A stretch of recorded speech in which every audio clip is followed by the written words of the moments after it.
What's up guys, Clint here from MarineMax in Lewisville, Texas. Today we're standing behind the NXT 20. This is a great boat for traveling, good garage boat. Let's check out the rest of it.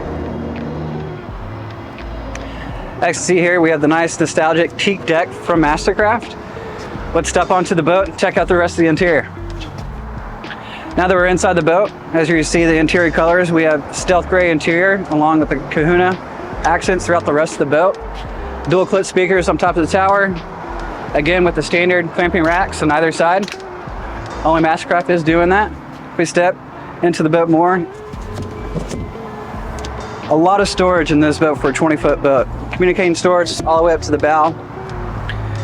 Onto the dash, analog toggle switches and gauges. Screen for surf system, surf left, surf right. Everything's preset for you. Wakeboarding as well from the factory, super easy to use.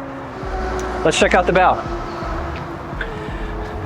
Again, with this wide pickle fork design, still a lot of room up here.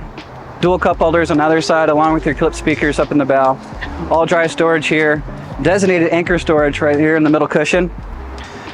Come check us out. My name is Clint Riether at MarineMax here in Lewisville, Texas. Look forward to seeing you.